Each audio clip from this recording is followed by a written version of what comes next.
Bonjour, et bienvenue sur Film Résumé. Aujourd'hui, je vais vous montrer un film d'horreur et de drame intitulé Dawn. Spoiler à venir. Prenez soin de vous, et bon visionnage.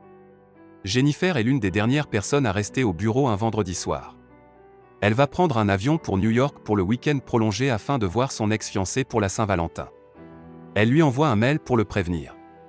Elle ne veut pas être en retard pour son vol, alors elle attrape un tas de bonbons et quitte le bureau précipitamment. Au même moment, un homme se prépare aussi à quitter son travail. Ils sont tous les deux au 42e étage et ils se rejoignent finalement dans l'ascenseur. Ils composent tous les deux numéros souterrains de parking. Il commence immédiatement à discuter avec elle. Elle répond mais ne semble pas intéressée.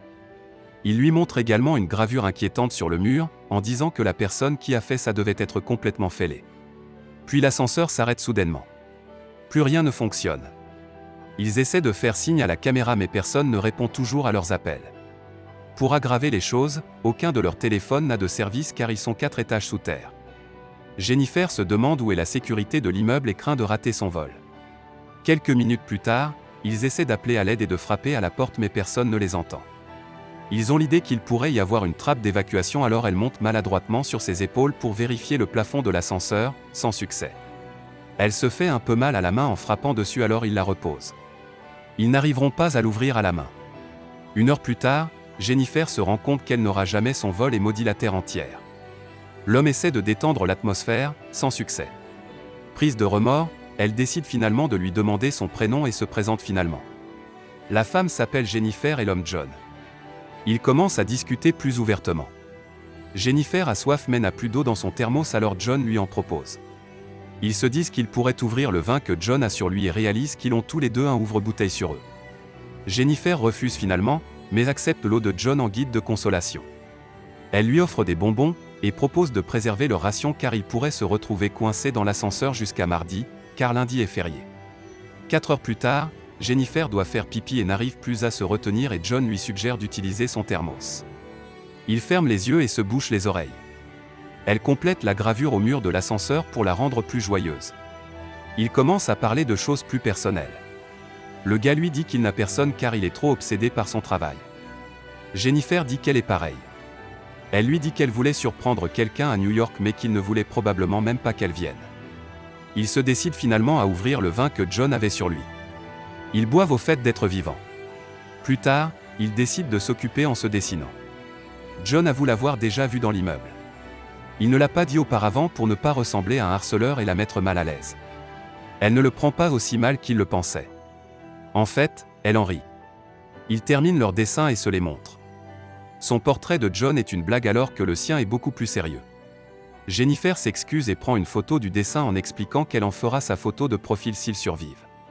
Au bout d'un moment, ils finissent par s'ennuyer, et John liste les sujets dont ils pourraient discuter. Jennifer choisit les histoires d'amour. Elle se lève et tourne sa caméra vers John, le gars est un peu gêné, alors elle commence. Elle raconte l'histoire d'un de ses ex-petits amis à l'université. John, qui n'a pas d'histoire intéressante, décide finalement de raconter une fausse histoire. Pendant un pique-nique de travail. Ils sont montés dans sa voiture et elle a commencé à se déshabiller pendant qu'il conduisait. Soudainement mal à l'aise, il s'excuse pour avoir dépassé les bornes, mais elle lui fait comprendre qu'elle apprécie. Il s'approche d'elle maladroitement, l'embrasse puis commence à la déshabiller. Alors qu'ils prennent une pause, il lui dit qu'il la trouve magnifique, et laisse échapper qu'il pourrait tomber amoureux d'elle, ce qui refroidit Jennifer. Elle lui explique qu'il devrait en rester là car elle a toujours envie de se remettre avec son ex. John répond qu'ils sont liés et que son ex ne la mérite pas. Elle se fâche et lui explique que tout ça n'était qu'un coup d'un soir dans un ascenseur. John commence à pleurer, et lui fait alors une révélation. Il lui a menti sur son nom et son travail. Il ne l'avait pas seulement remarqué, il la voit tous les jours au travail. Toute cette nuit s'est déroulée selon ses plans. Il lui explique qu'il est le gardien de sécurité de l'immeuble et que personne ne remarque jamais les gens comme lui. Elle ne l'a même pas reconnu alors qu'il travaille à la réception. La gravure sur le mur également vient de lui. Il sort une clé pour déverrouiller l'ascenseur. Jennifer lui dit qu'elle appellera les flics pour qu'ils pourrissent en prison. Ils commencent à se battre et la clé se casse par accident et ils s'évanouissent tous les deux. Au bout d'un certain temps, Jennifer se réveille et trouve John conscient. Elle demande ce qu'il va faire et il dit qu'il préfère la tuer que de retourner en prison. Il ouvre le cadeau que Jennifer avait acheté pour son ex-fiancé et trouve une chemise et des cigares. Il allume un cigare et commence à se moquer de Jennifer. Il lui fait la remarque que si elle avait réussi à retrouver son ex avec tous ses cadeaux, il se serait sûrement remis avec elle. Quelques minutes plus tard, comme schizophrène, il finit par s'excuser, pris de remords, et explique à Jennifer qu'il l'aime et qu'il souhaite se réconcilier. Alors qu'il est gêné par les néons de l'ascenseur, il décide de les casser avec le thermos de Jennifer. Il se rend alors compte que les ampoules sous les panneaux de plafond doivent être remplacées. Il pense qu'il peut retirer le panneau pour sortir de l'ascenseur. Il demande à Jennifer de lui donner un coup de main pour monter en promettant qu'il reviendra la chercher. Mais, Jennifer le convainc que ce sera plus facile si c'était elle qui montait car elle a moins de force. John a des doutes sur son honnêteté mais elle parvient à le convaincre. Elle se met sur ses épaules et sort de l'ascenseur. John lui indique où se trouve l'échelle, mais Jennifer décide de l'abandonner. Il trouve un moyen de sortir lui aussi et la rattrape. Il lui dit qu'elle ferait mieux de courir car il va la tuer. Alors que Jennifer est parvenue à ouvrir la porte pour crier à l'aide, il la tire et la ramène dans l'ascenseur. Ils tombent tous les deux inconscients. En se réveillant, Jennifer décide finalement à le restreindre avec un vêtement. Elle menace de le blesser gravement et lui fait avouer qu'il l'a piégé dans l'ascenseur. John lui explique qu'avant de devenir agent de sécurité, c'était un comptable qui travaillait pour un grand cabinet. Il lui explique que l'histoire fausse de la fille dans sa voiture était vraie, mais qu'elle s'est terminée différemment de ce qu'il avait laissé entendre. Il a fini par faire un accident et sa voiture a heurté un poteau, la fille est morte sur le coup. Il est allé en prison 6 mois et en sortant, ce job de gardien est le seul qu'il a réussi à obtenir. Jennifer est terrorisée mais ne peut rien faire. Le lundi arrive et ils sont toujours piégés. Eddie, un des autres agents de sécurité, emmène sa nouvelle petite amie au bâtiment pour lui montrer le toit. Il voit que John et Jennifer sont coincés dans l'ascenseur, ce qui les réveille. Eddie part les sauver et parvient à ouvrir la porte avec un pied de biche.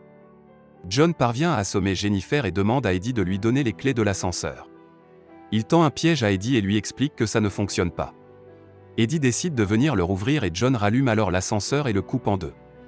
Il assomme de nouveau Jennifer et la met dans le coffre de sa voiture. Il se change, prend un cigare et supprime toutes ses traces à la réception. Il y croise la petite amie d'Eddie qu'il tue également, puis prend la voiture. Il emmène Jennifer dans un endroit isolé pour se débarrasser d'elle. Il verse de l'essence dans une benne à ordures. Jennifer fait semblant d'être morte et parvient à s'échapper et remonter dans la voiture. Elle percute John et l'envoie dans la benne à ordures. Jennifer rallume un des cigares de John et jette le bouton allumé dans la benne, brûlant John vivant. Assurez-vous de vous abonner pour pouvoir regarder plus de résumés de films comme celui-ci. Merci d'avoir regardé.